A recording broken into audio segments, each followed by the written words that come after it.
Herbal அப்படின்னு பார்க்கும்போதே, ஃப்ரெஷ்ஷா யூஸ் பண்றது தான் ரொம்ப நல்லது. அப்பப்போ யூஸ் பண்ணிக்கிறது ரொம்ப நல்லது. அது செய்ய முடிஞ்சவங்களுக்கு ஓகே. இன்னும் சிலருக்கு ஓகே செஞ்சு வச்சுட்டு 1 வாரம் ஃப்ரிட்ஜில வச்சு யூஸ் பண்ணலாமான்னு கேட்பாங்க. ஸோ அதுவும் ஓகே. ஏன்னா அது கெட்டு போகாது ஃப்ரிட்ஜில இருக்கும்போது. ஆனா அதே ரொம்ப நாள் இருந்தா ஃப்ரிட்ஜில அதுவும் கெட்டு போயிடும். ஏன்னா வந்து அதில இருக்கிற தண்ணி, அதில இருக்கிற சில ஹெர்ப்ஸ் எல்லாமே கூட எல்லாமே ஆக்ஸிடைஸ் ஆகும். அதனால ப்ரிசர்வேட்டிவ்ஸ் ஆட் பண்ண வேண்டியிருக்கும்.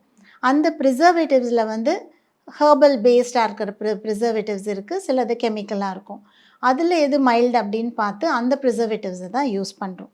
ஸோ, அதனால ரொம்ப ஹார்ஷான ப்ரிசர்வேட்டிவ்ஸ யூஸ் பண்றதில்ல.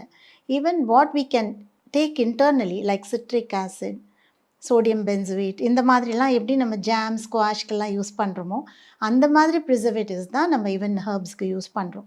அதனால அது சேஃபா இருக்கும். அதுலயும் பெர்சன்டேஜ் ரொம்ப முக்கியம். அதனால அந்த பெர்சன்டேஜ பார்த்து அதுக்கு தகுந்த மாதிரி யூஸ் பண்ணுவோம்.